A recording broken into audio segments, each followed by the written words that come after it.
is your, got it. Okay, so yeah, I'm so nervous. I feel nervous. Oh, good. I mean, you should feel what you're going to feel. Yeah. This is a really good brewery in Oakland. Oh, it's not even on the screen. So now there it is. Oaklandia. It's a goth brewery I go to after I rock climb. This is LA brewery.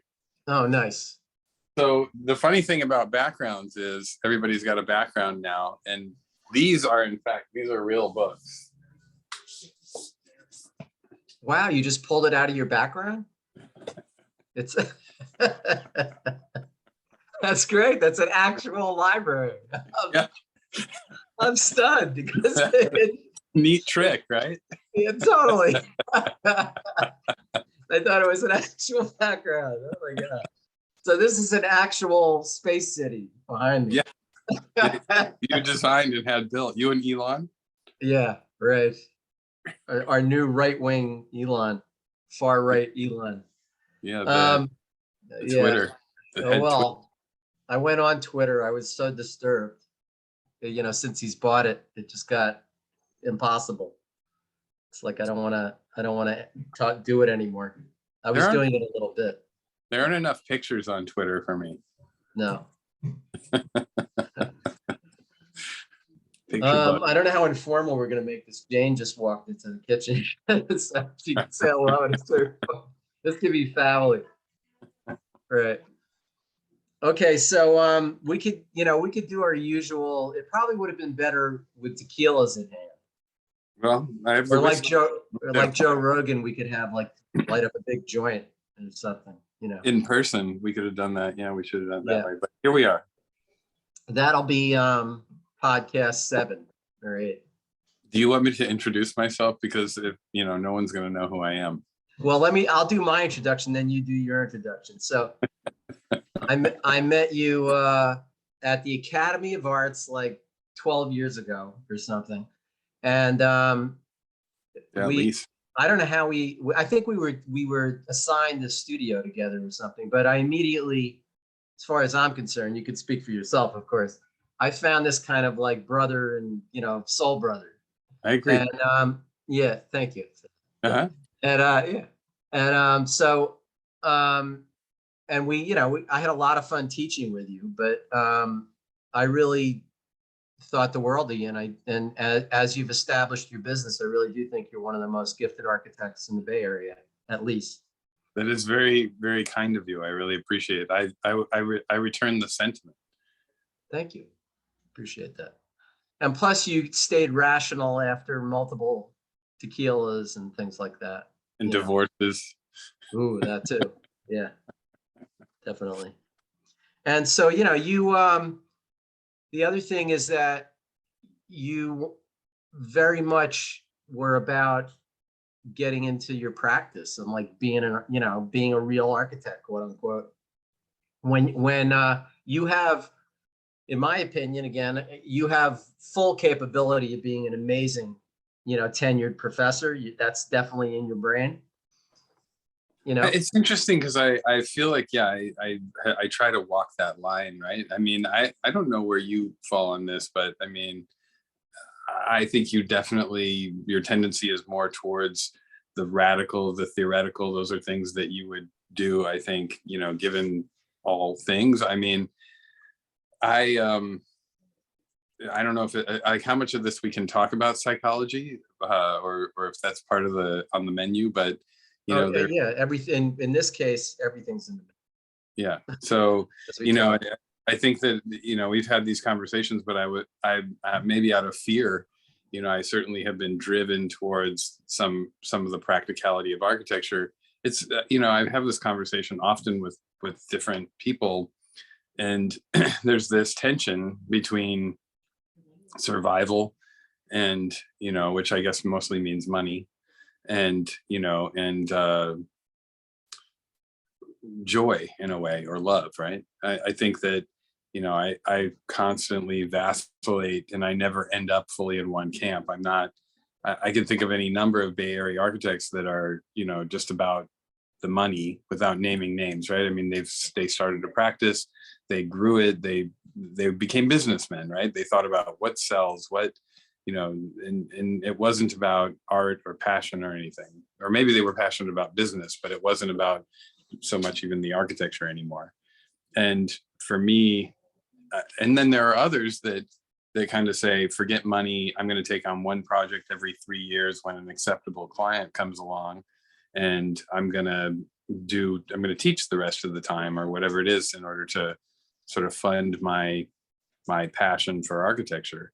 And I guess I've never ended up in one camp or the other, but in many ways it potentially is out of fear of some kind of failure as an artist or some kind of failure as a business person. I mean, but certainly there is a drive to survive and make money and care for a kid and all those kinds of things that are fundamental. I mean, maybe there's a fundamental art component to it too, like a fundamental drive towards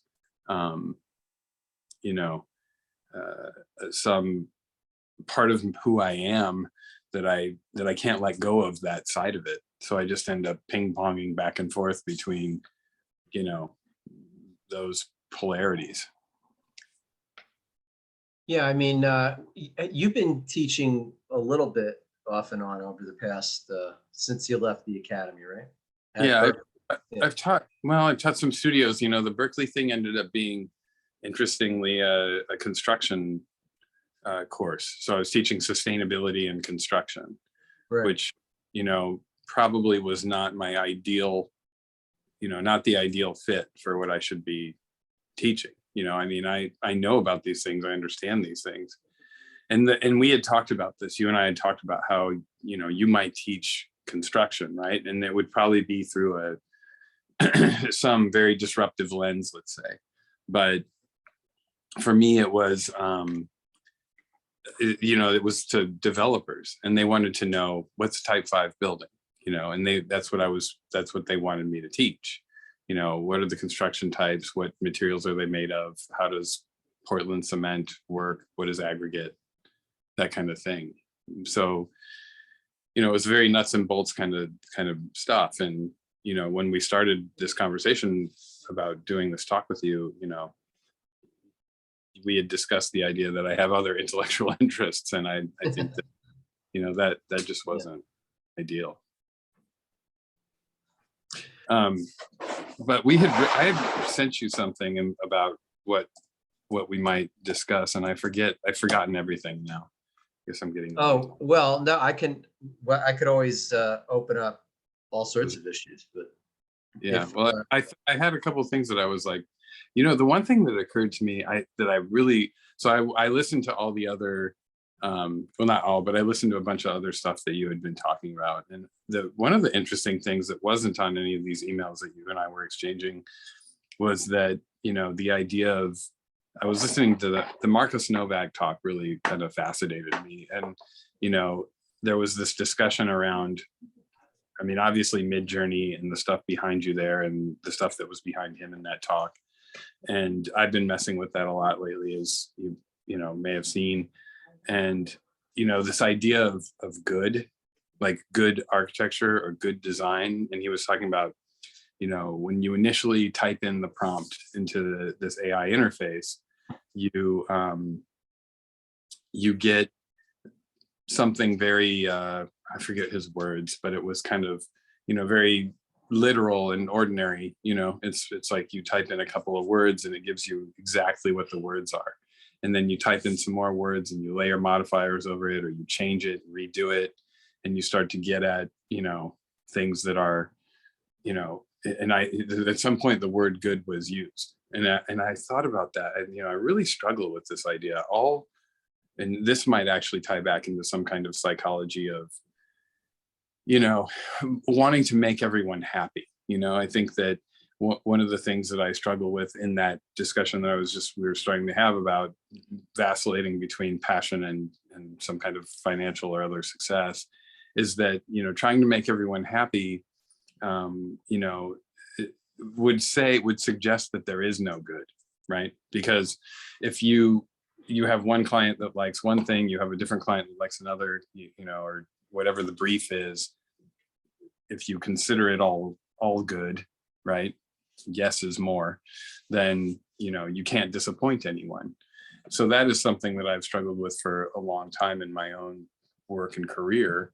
And, I wonder about that notion. And I'm kind of curious because I feel like the interesting conversations we have are when we don't necessarily align on things. Because we've had conversations about what a good architect is, or, who does good architecture. And I like, what does that even amount to? Is there such a thing in your mind? I'm curious. Are you going to interview me? I want to know. Yeah, well, and actually, I think it's better as a discussion anyway. So I genuinely appreciate your question. No, that's what's going to be that way with us. Yeah, all right. Well, I mean, it's an excellent question. Is there good architecture? I see so little of it. I don't really see good architecture. But it's like somebody thought it was good, right?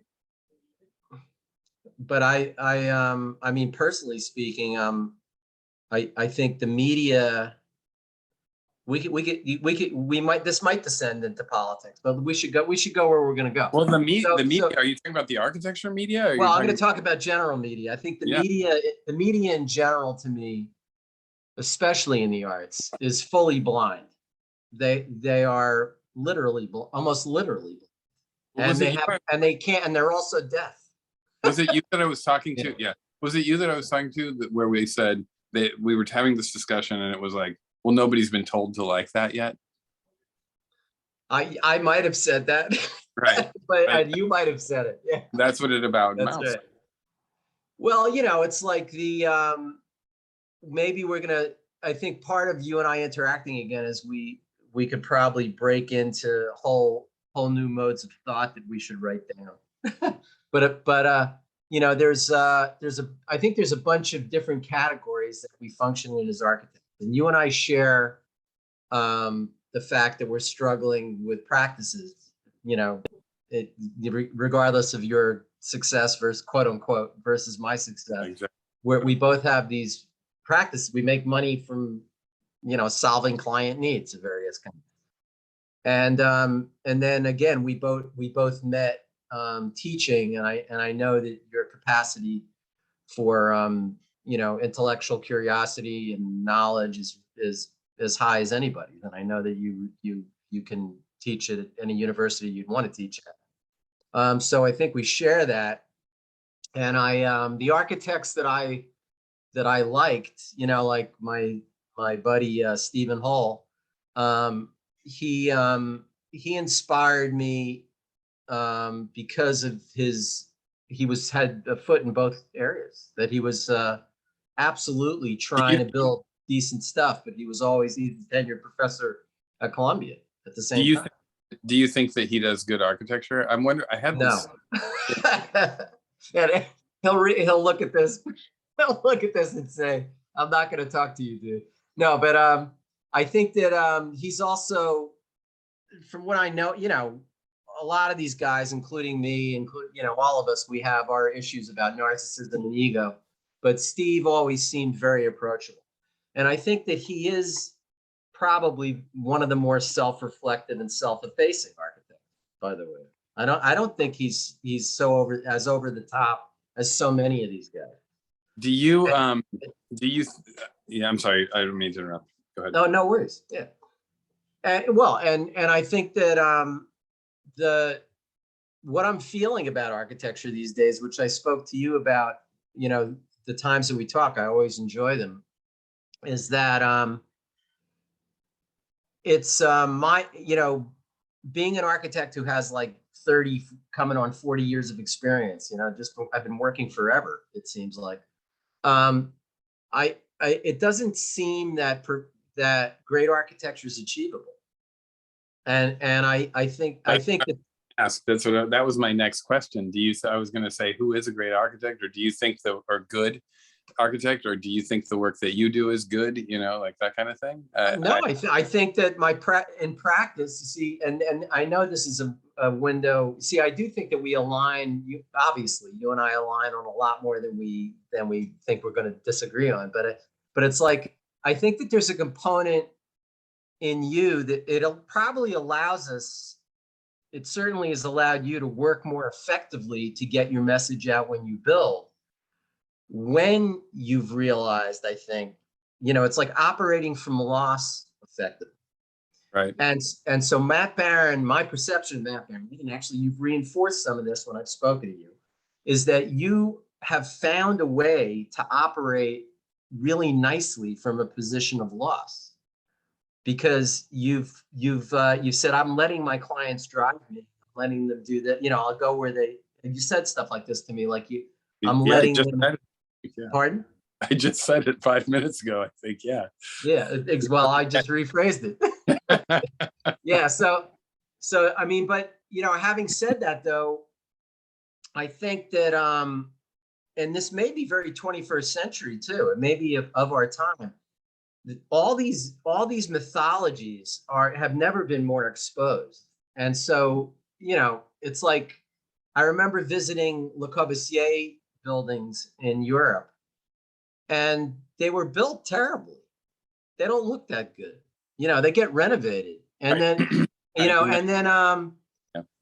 Frank Lloyd Wright's buildings, so many of them are being saved from demolition. People just are going to demolish, and so to me, there's gazillion and one art historians and architects that raise up, and certainly inclusive of the media, that raise all these people into these like untouchable gods or whatever.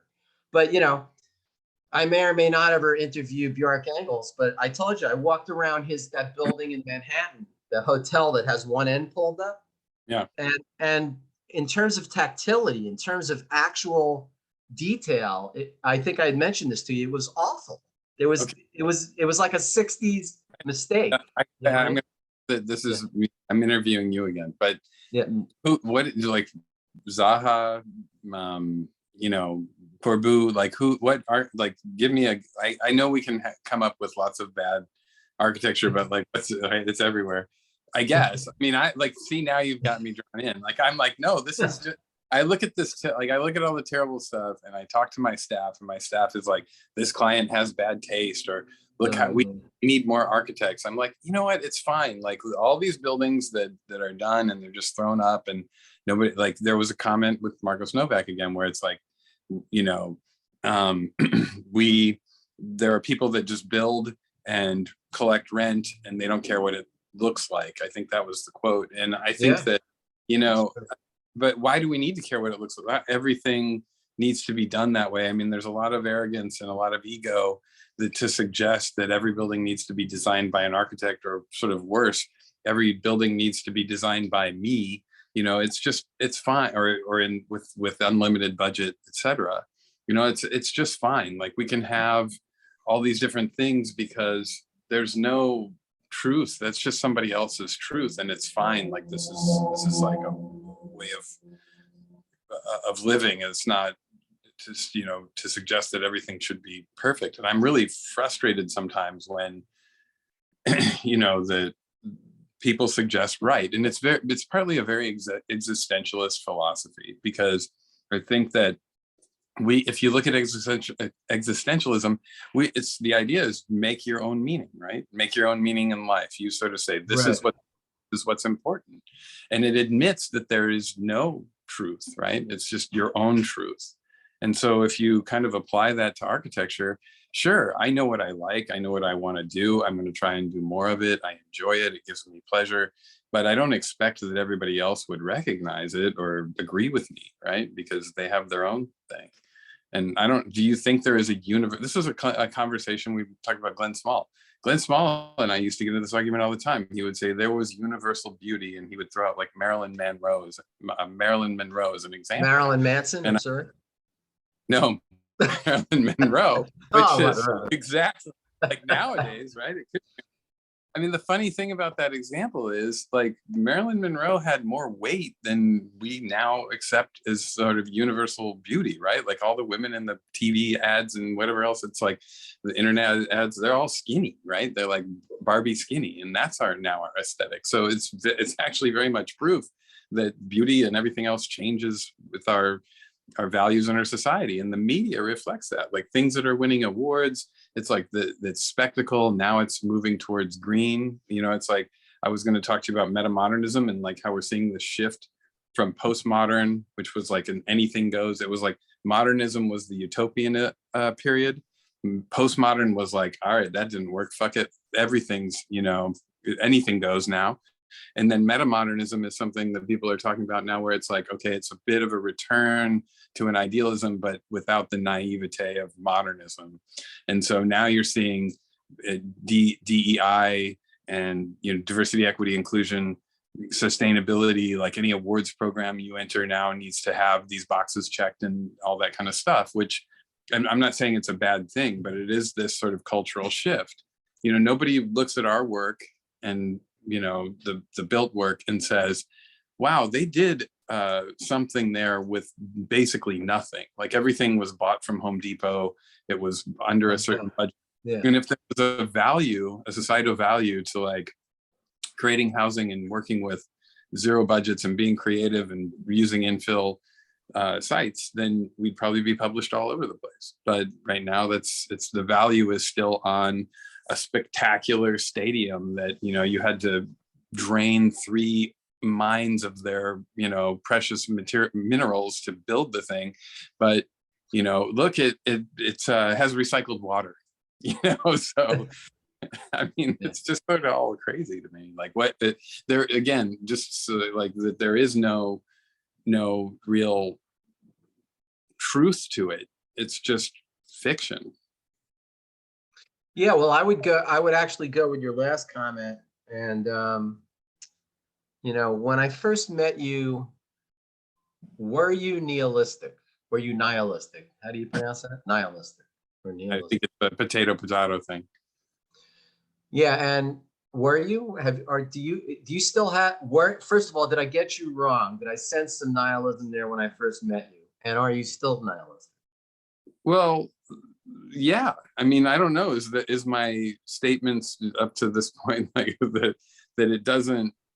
It's not like it's meaningless in a way, but I don't know if that's nihilistic because I'm kind of now in a place, and maybe at the time it was kind of like, it doesn't mean anything, who cares? And now I'm more in a place where it doesn't mean anything, isn't that great? You know, and it's like, because now it's like, I'm not obligated to anything, right? It's like, I can do what I want. I can. Well, you're obligated to your daughter. Well, yeah, no, I mean, to dial all back, fundamentally, I mean, yeah, that is a new thing as well from the time I met you.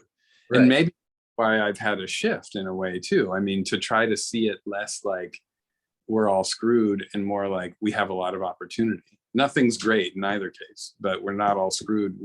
We actually have opportunity. Yeah, but let me go into that a little bit. Like, and also I could say anyone watching this that doesn't know us is Matt Baran Architecture. He'll tell you his website at some point. So, okay, because I'm partially advertising my friends. Or Google it. BaranStudioArchitecture.com.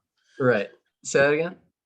BaranStudioArchitecture.com. Excellent. Okay. And I also like the fact that your name's Baran. Think about that. Yeah. Well, meaning, you know, the desert. That's correct. The other meaning it has, as a matter of fact, is the opposite of that. In Farsi, it means rain. So nice. Baran is rain. Yeah. Oh. Do you have Persian background? No, but I only through marriage and now and divorce. And the argument might be that we all are from that area of the planet. Well, there's that too, sure. Well, so again, you know, like you have you know, some of your speech as I met you and arguably still there has some nihilism to it. But I think that I think it's probably a little contradictory in that you seem to have a lot of faith in improving the world, and that Matt Baran buildings can do something. So let's get into that for a little bit. Like, what does a Matt Baran building? I mean, getting to build close? I have to back it up. are you building, is what you're building in your firm, without getting you into too much trouble, close enough to what you believe? Is it close to your heart?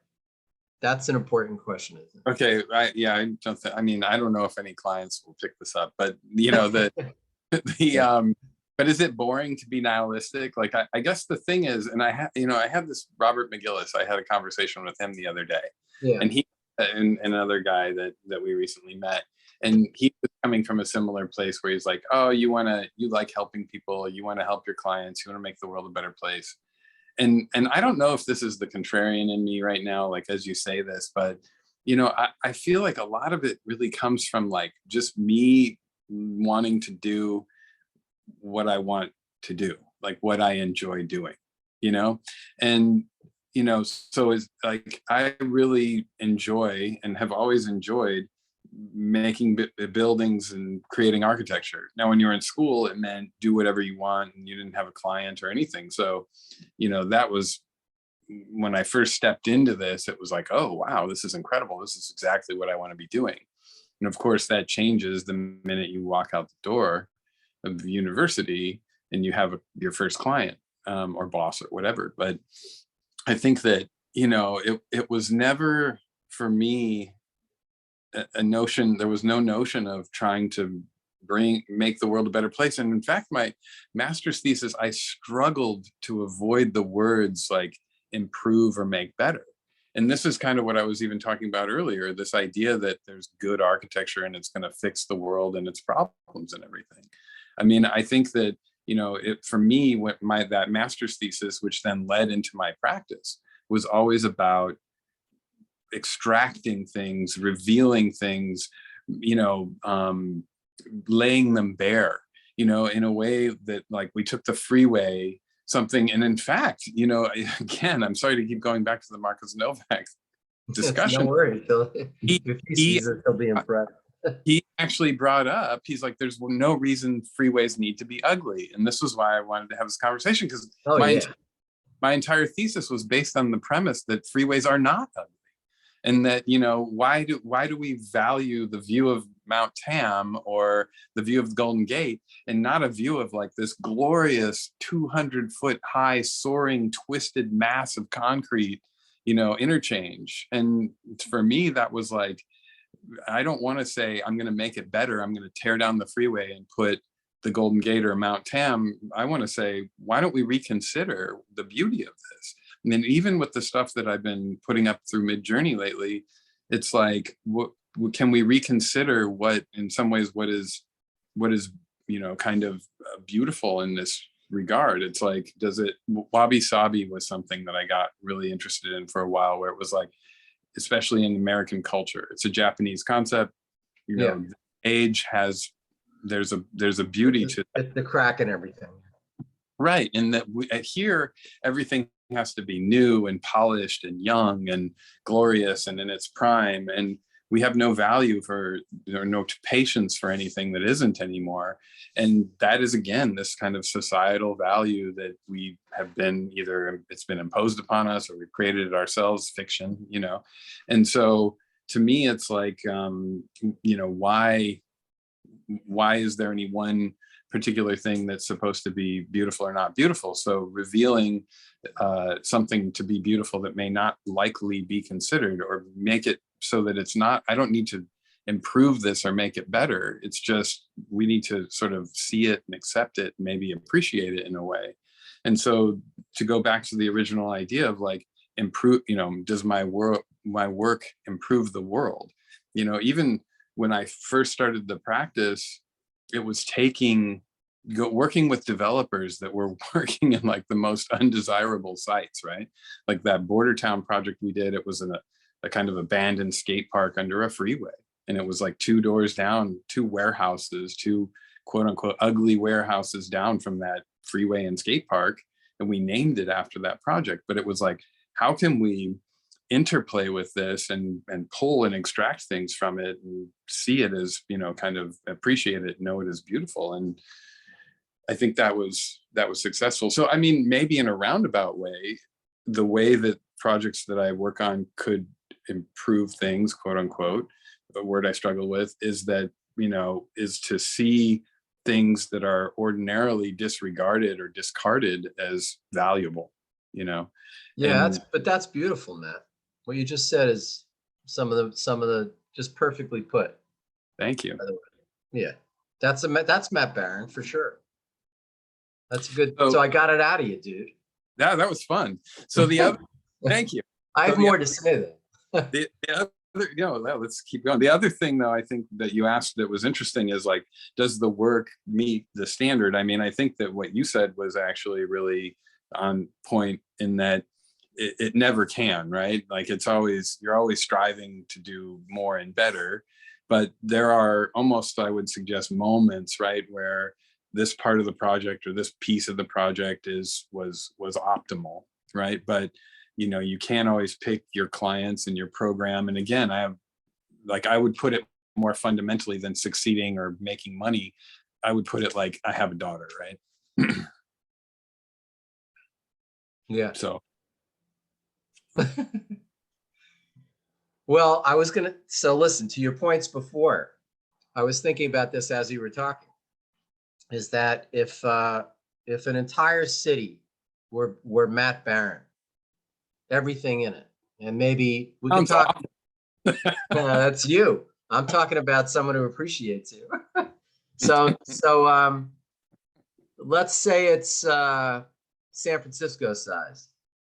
I could even maybe pick one area or something, but for argument's sake, it's a whole city and it's Matt Baran. Okay, I don't consider that awful, and I appreciate. Maybe I have a man crush going here, but it would be boring. I would have to have you come in and like take at least some part over. I mean, except that in terms of narcissism, if Jane would probably say, I know what he's going to say now, but if I had, if I had if I had a city to design, I know I'd like it. Well, it wouldn't be awful. That's interesting. Are you telling me that you don't like your own work? You see what I'm saying? No, I mean, I like your work a lot, and I think it's coming from that place. Your work is coming from what you said. Yeah, it's coming from that. But I think it's really interesting. Like you look at architects that have designed cities. You look at Corbu. You look at even something like Chandigarh. Or, like I feel like, or what a good example is. You're gonna go to Arcasanta. Moss. Yeah, but Eric Moss, right? The Culver City complex. Yeah, I love that stuff. Yeah. Well, see, it feels like Disneyland to me, though. It's like, because I feel like you go in there and it's like, look, it's a cutting edge architecture theme park or something, right? It has no foil. It has nothing to offset, And I think one of the most but that's him, not you. Right, but I don't know. So, I mean, that's the thing. If it were me, I would invite in others, right? Because I think that you need offsetting things, like without bad, there is no good, or vice versa, right? So if you just had if you really thought that everything you did was good and you had all this good thing, there'd be nothing to tell you it was good because it was just all one thing or whatever, right? So one of the things I really enjoy about the work that I do, in practice is I like controversy and I like to fight, but I like the feathers that get ruffled around these projects we do. Like we did an ADU in a front yard. It was the first and probably only in Berkeley because they changed the rules. But right. We do these like very modern kind of stark things next to really historic Victorians or whatever it is, when we can get away with it, and the neighbors come out and they're ready to burn it down, and the historians come out, and I really do enjoy that because it offsets things in this way that I love. I like the contrast, and I like that, and it's also a part of this whole idea that there is no good or bad, and so why not let when they want to build a Victorian next to my house, I'm not going to be like, oh, I don't like Victorians.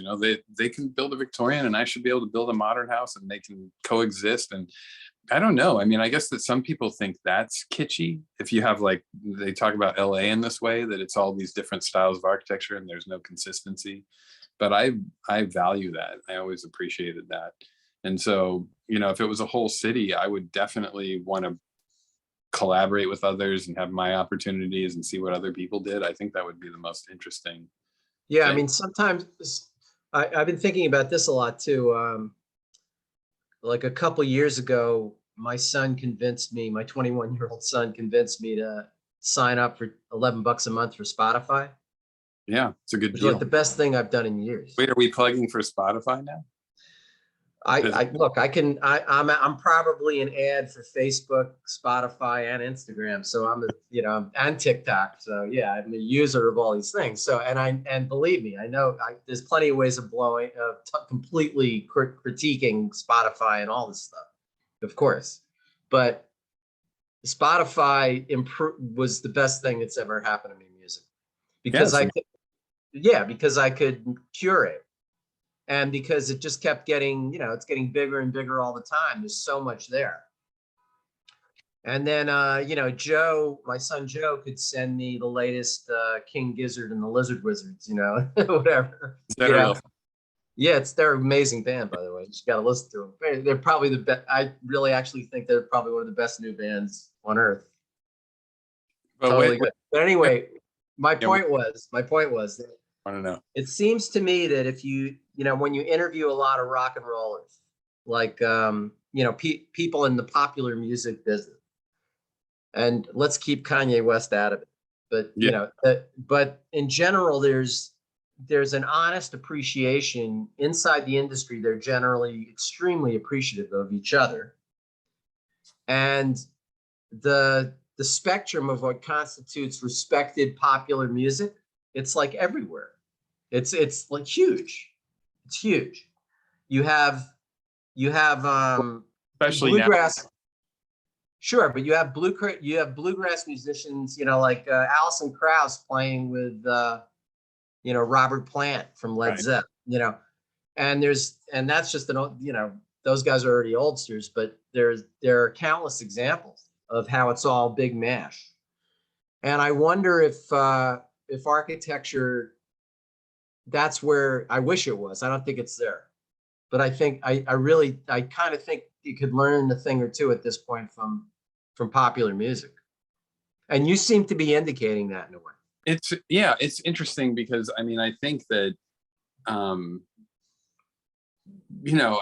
I posted something just, I think it was today or yesterday. I'm like, again, the Midjourney thing is top of mind right now, but it was sort of like the question was, it raises questions of authorship, it raises questions of authenticity, and there are other tools that one uses, right? You model something, you sketch it by hand. Start right there. You have an idea, you start sketching it, and your hand slips or it goes a different way because you're just drawing, and suddenly something new comes into it, and it's like, okay, well, now I see something else here, maybe I'll go down that path. Or you make a mistake in the model and whatever software you're using, and it's like, oh, wait a second, kind of glitches. I've written about this too. And so in a way, you're collaborating already with a piece of software or a pencil, the tool. And so now we're collaborating with AI, which is a much more sophisticated tool at the moment, until I guess it takes over. But yeah. Right? But I see that also with people in my practice. The myth of the sole genius is kind of, or if it's not, should be dead.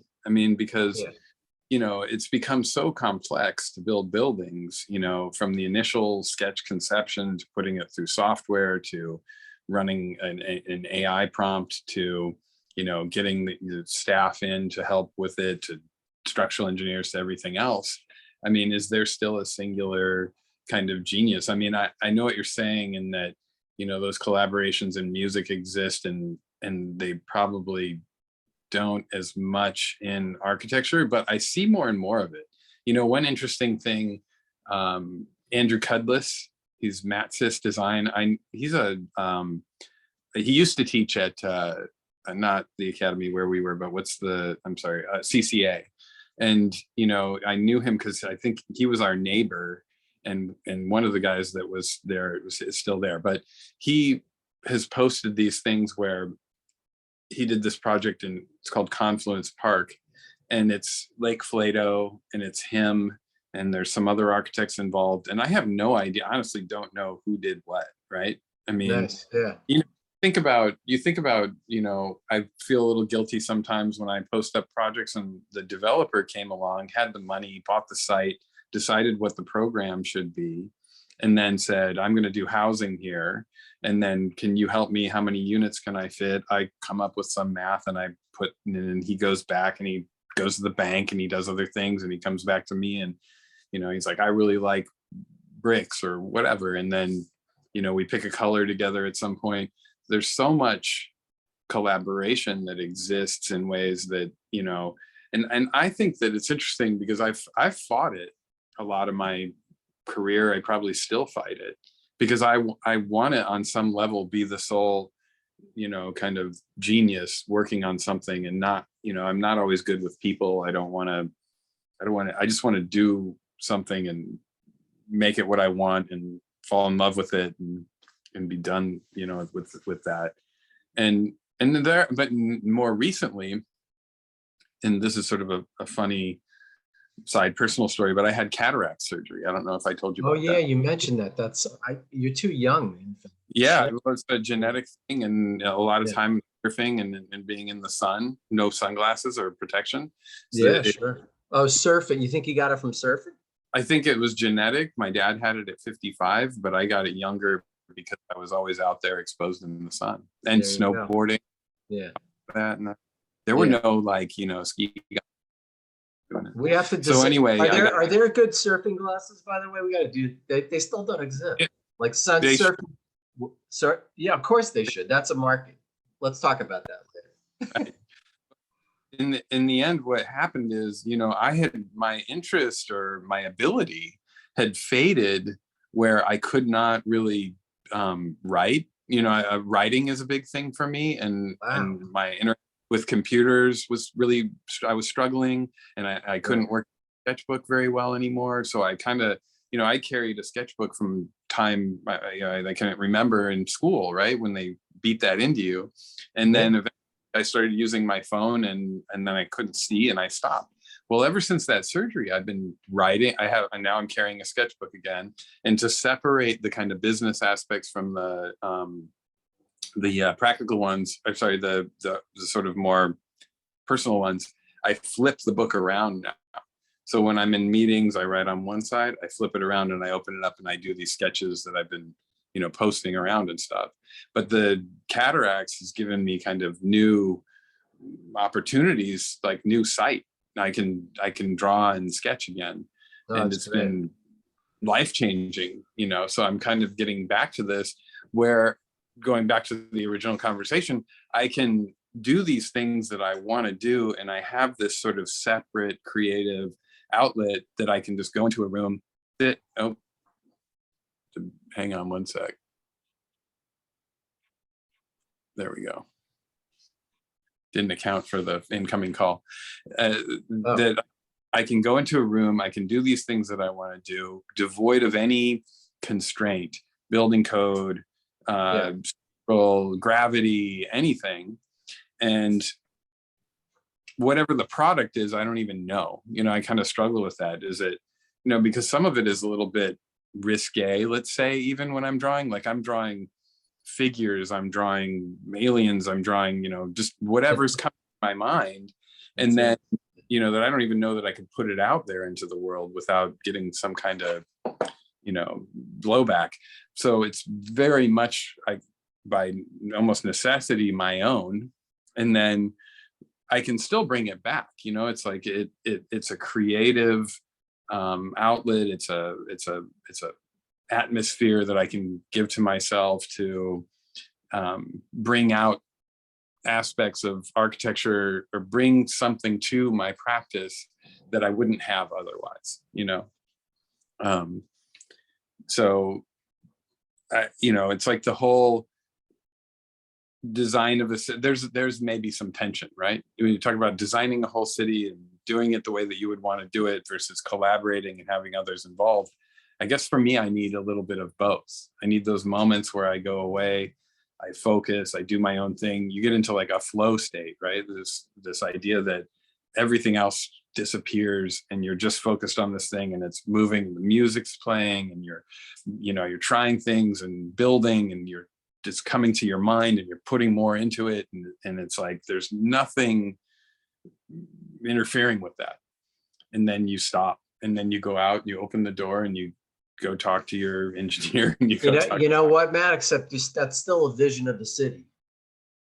You could argue that the way you're talking is it's your city, but it's a vision of the city. And your city may just be a little more steampunk than other cities. Yeah. I guess I still think though, you got to hand over pieces so that you have nothing to do with, that you. Yeah. I mean, sure. But, there were cities that were being designed by singular individuals during the course of architectural history. We don't exactly know who they all were. I mean, in some ways there still are. I mean, you look at somebody that does a master plan for something and then they hand over a piece and say, well, it's got to be this tall and this wide. And, then other architects come in and fill it in. But, I think that the thing that'd be most interesting would be like, what would anyone do without real constraints? I mean, I think that so much of why cities end up looking the way they do now is because you have budgets and zoning and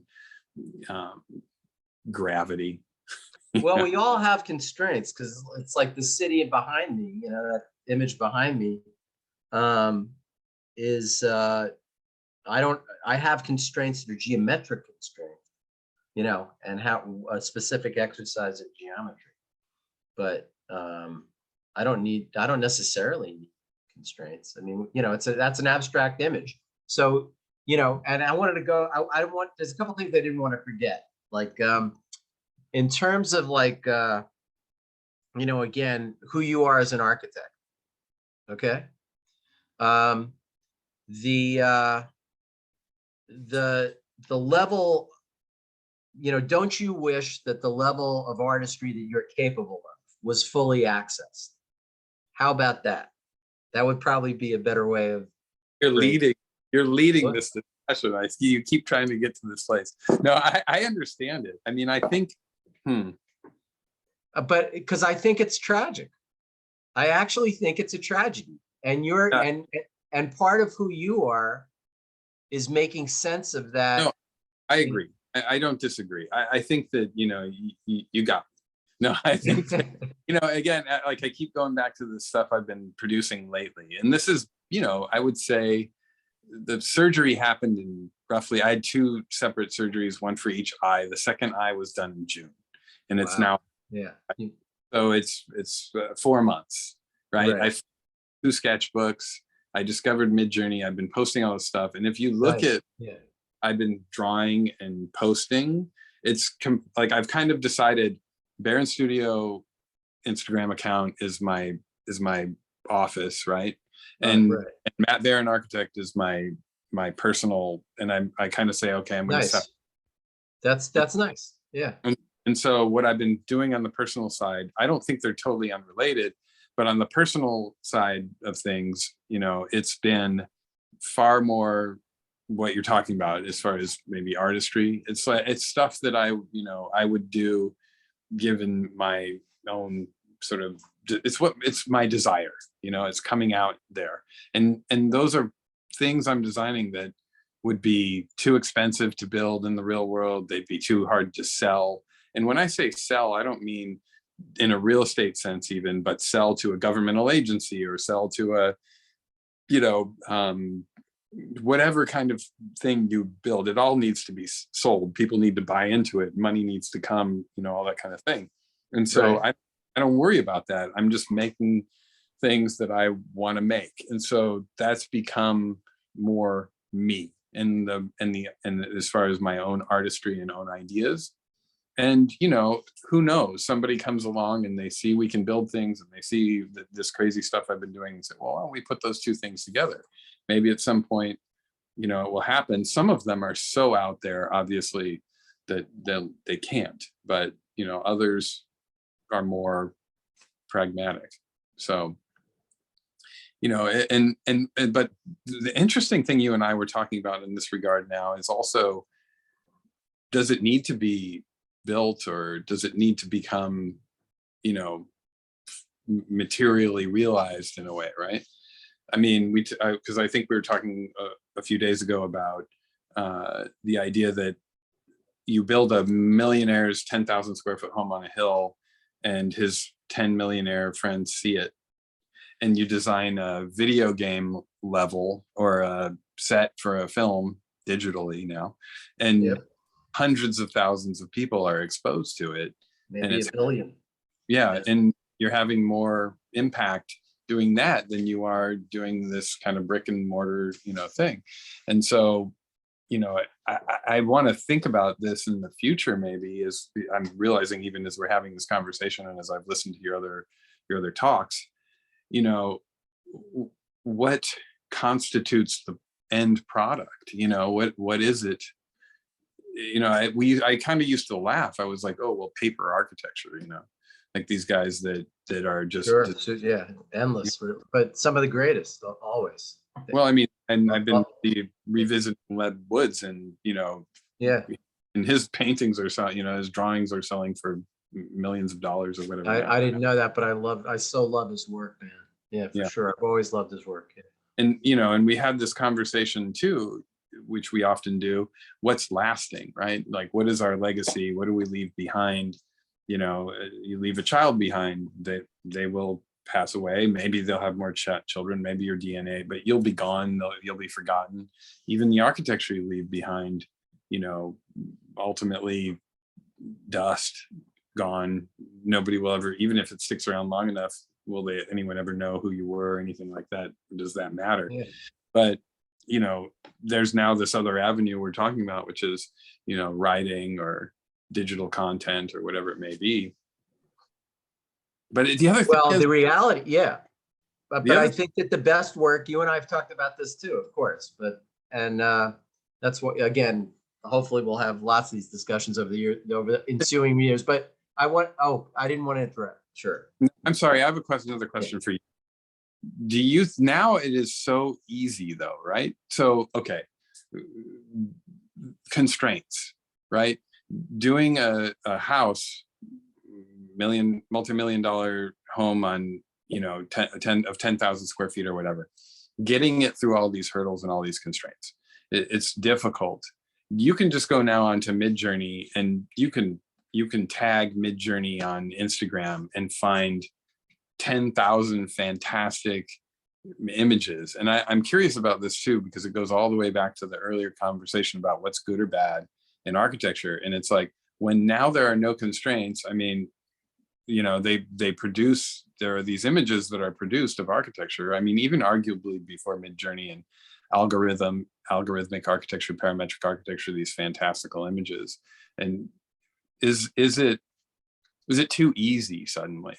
You know, because you can go on and everybody's doing it, right? I mean, it's like some kid out of high school in Minnesota is posting these parametric, you know, that, you know, and he typed in Journey parametric house, you know, and came out really cool. Yeah. And so, you know, it's like, if you're talking about kind of how do you set yourself apart in terms of greatness, it's almost like when everything is of this crazy quality and everyone can produce it, how do you discern anymore? Yeah, well, look, I mean, as far as taking that conversation forward, the idea of the multiverse to me is actually inside virtual. You know, it's where it's where Zuckerberg kind of wants to go, but he doesn't. I think he needs to talk to more architects, in my humble opinion. But yeah, it's not great.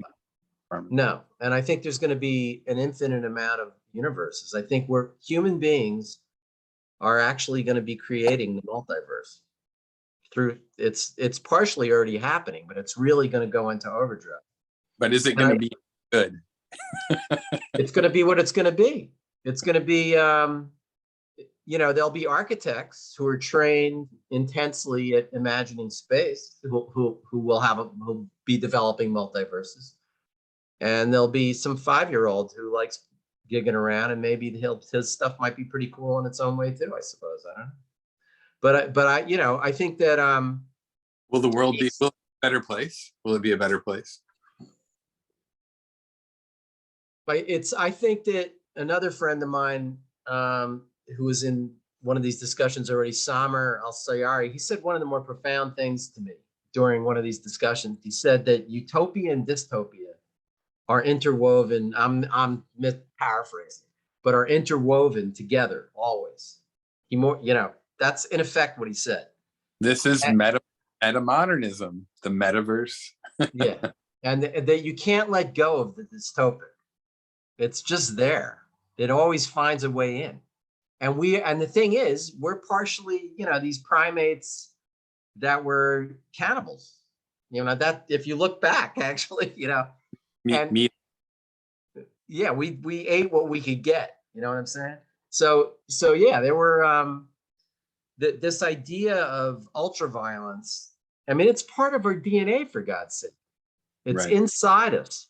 And granted that you could argue that we have to resist its worst affect, but it's there. It's still denying that it's there is what gets us into trouble, I think. I mean, it's interesting because when I look at, again, what you've been posting, I feel like it's very optimistic.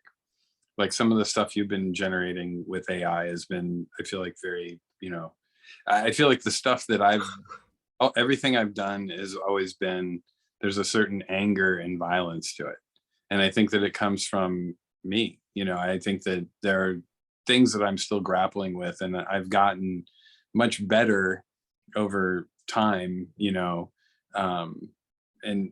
but the forms have been aggressive and, and kind of angry and angular and dark.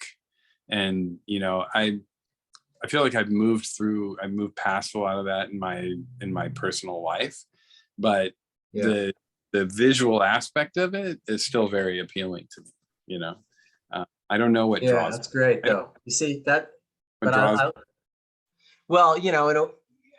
and the thing is, I'm going to be lecturing on for want of better terminology, synesthetics. Architecture is music. Yeah. And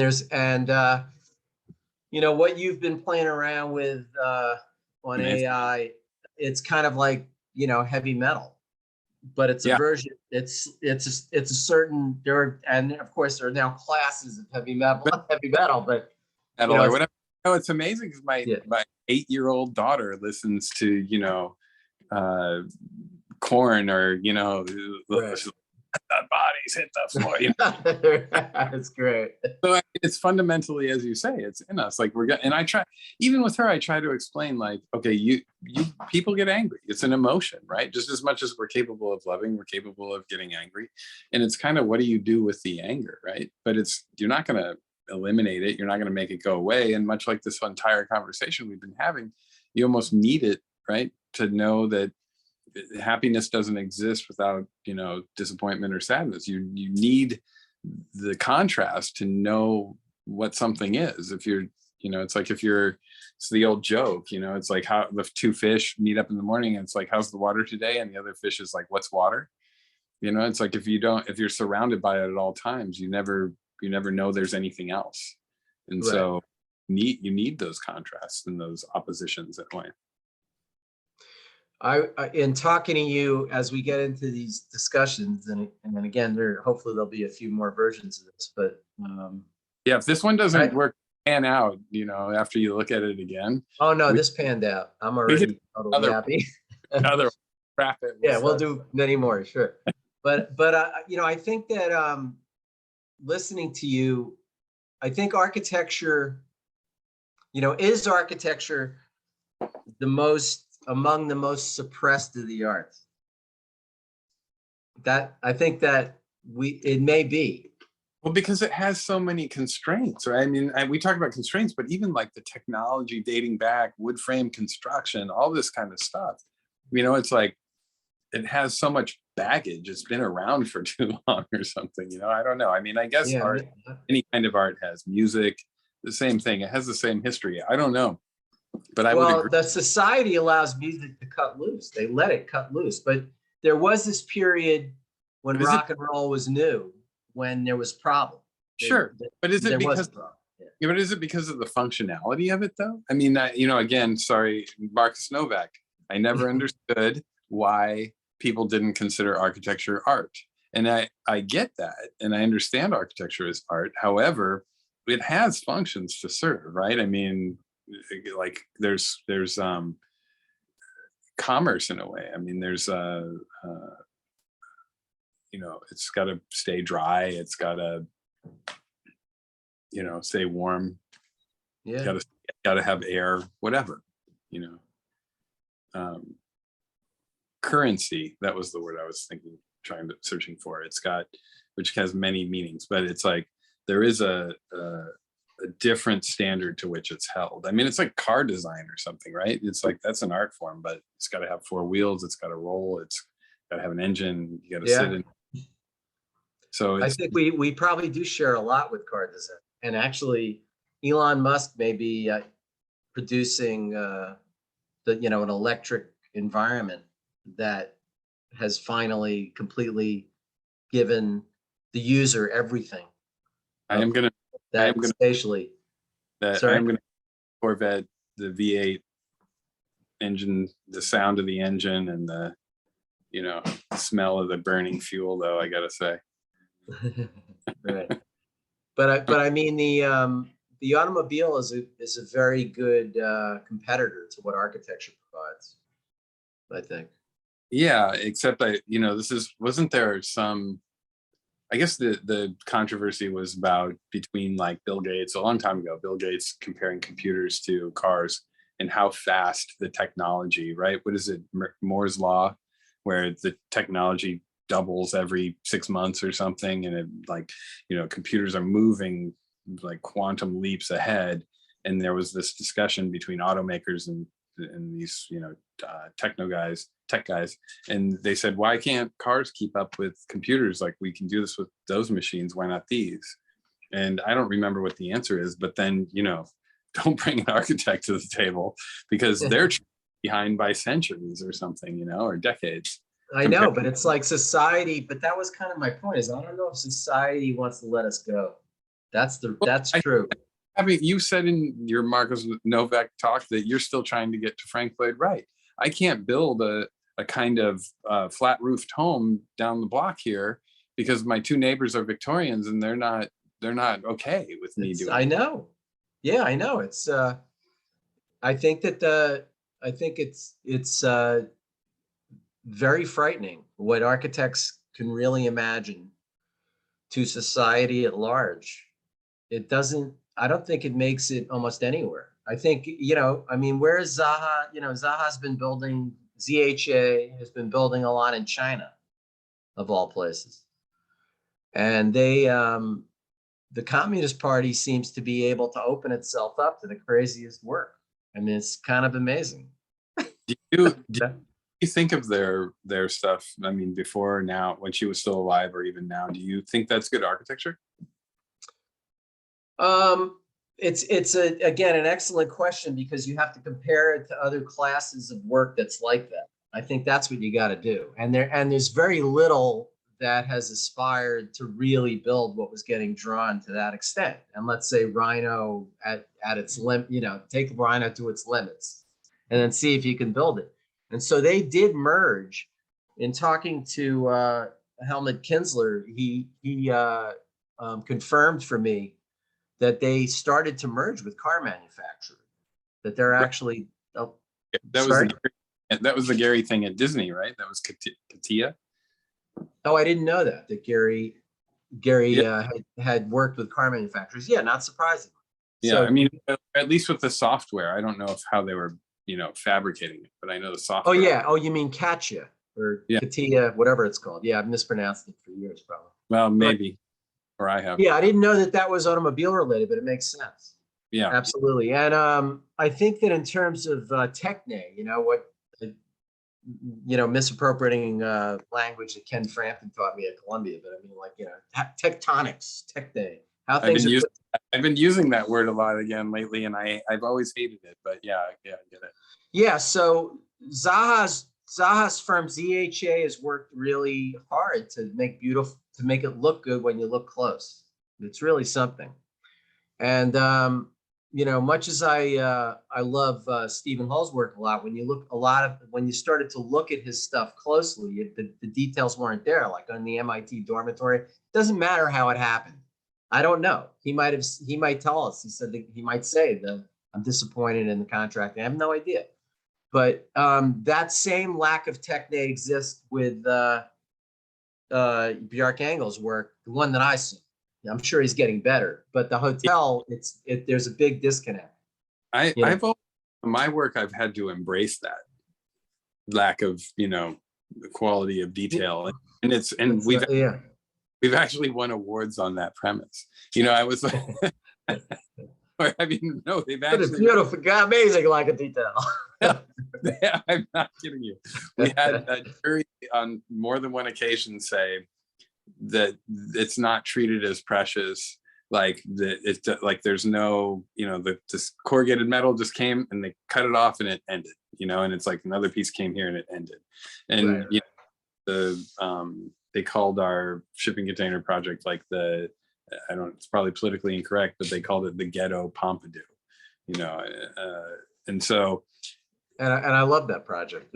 That's a great little piece. It was the rawness of the stuff was the thing, and I always loved Frank Gehry. In some ways, I love Frank Gehry's earlier work more because of its.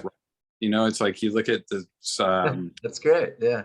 That was torn down, now, or the Hollywood Library, where, and they would show, I remember being in class, I cannot find this detail for the life of me. I'm sure that Frank Gehry burned it or something, but it was like, there'd be two pieces coming together and there'd be an angle here, and it'd be like the dimensioned at somewhere between 30 and 40 degrees, it's like close enough. And that's, that's it. And so what's amazing is that if somebody like Frank Gehry can imagine, if it's between 30 and 40 degrees, it would be good enough. And then you have a piece of architecture, and it was never that specific or precise, and it was still Frank Gehry's work. I've kind of always felt that way about my own stuff. I've never treated it as precious. I've never thought I'm the genius.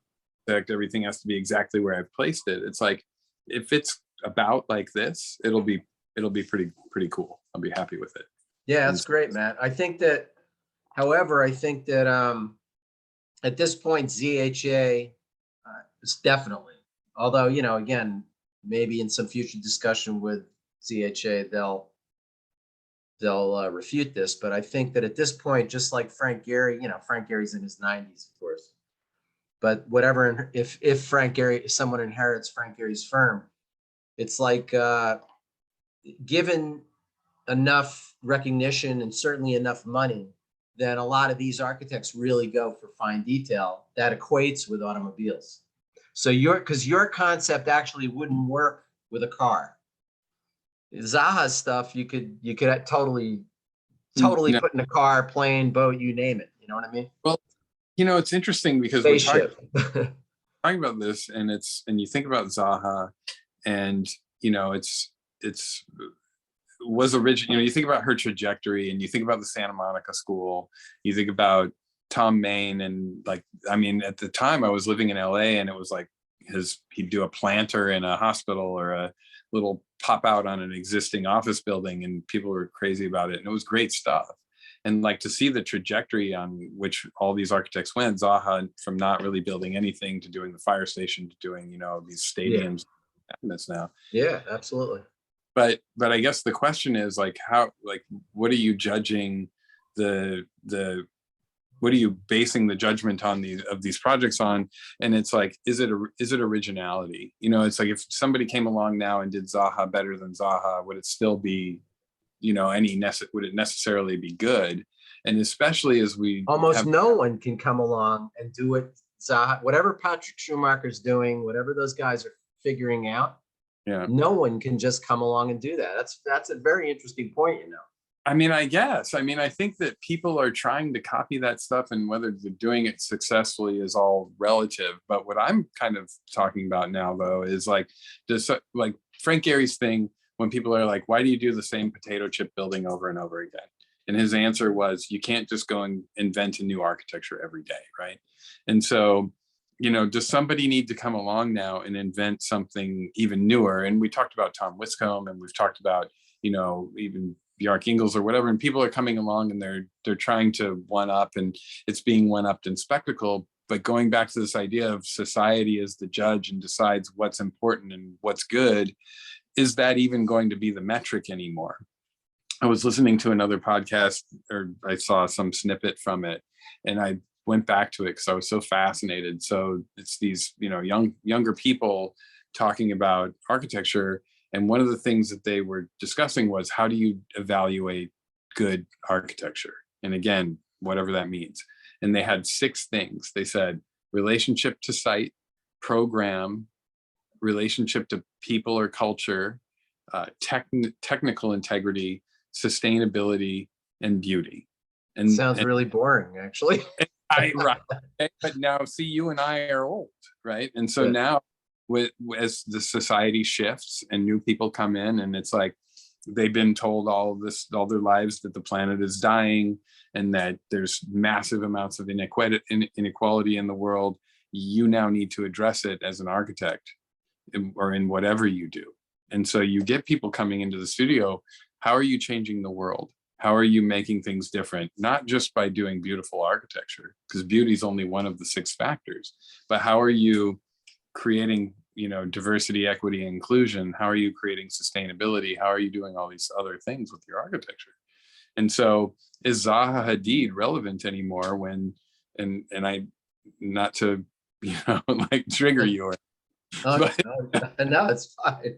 But, you know, it's like, is it relevant anymore when she comes out and is like, well, so what if 200 workers died on our project, 500 died on that one down the street? So, you know, we made a beautiful building. Like, you know, that was a controversy for a minute. Yeah, I mean, as far as relevancy is concerned, like you spoke about this a little bit earlier. And by the way, we're going on 6:06, but I'm enjoying this a lot. Yeah, no, let's go. I go meet somebody shortly, but I'm. Oh, okay, yeah, we can go a few more minutes, but yeah, no, you know, I do think that when you take the long view, again, when you take the long view, you begin to operate. This is kind of a Zen attitude or whatever, Buddhist attitude, but when you take the long view, you begin to operate more effectively from the point of loss.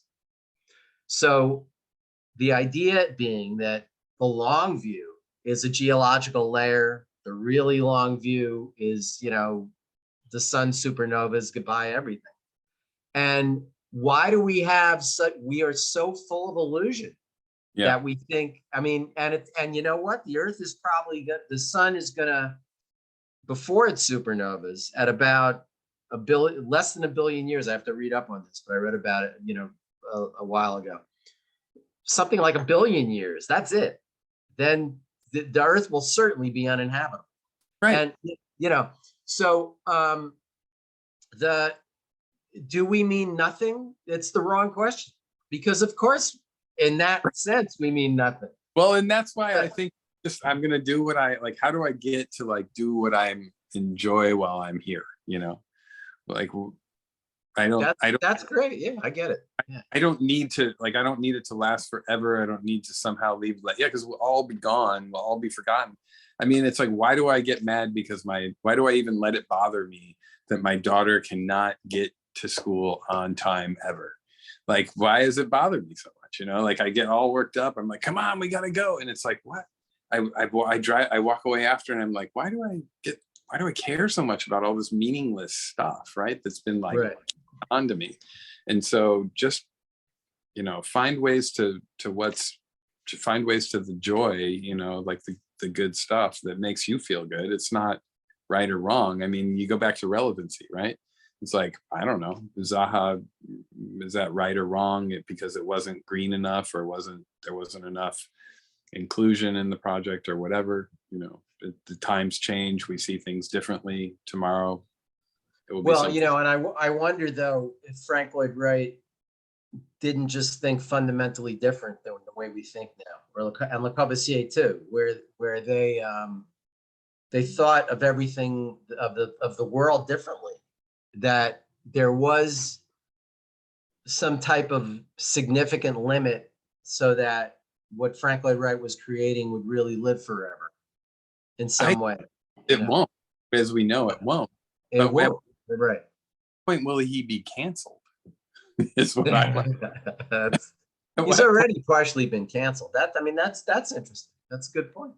You know, it's like, but all he cared about was, you know, all he cared about was making beautiful forms, and that's not good enough anymore. We don't care about him. That's right. Right. That's as good an answer as any. Maybe we can go to part 2 from here. Yeah. Okay. I'm gonna run over and see another friend of mine, and let's continue the conversation. This is great. I mean, you know, if it lasts forever in cyberspace, it doesn't matter. But it's been a lot of fun talking to you, man. And let's definitely go for a round 2. Sounds great. Yeah, to be continued. Yeah, have a nice evening, man. Yeah, talk to you soon. All right, bye.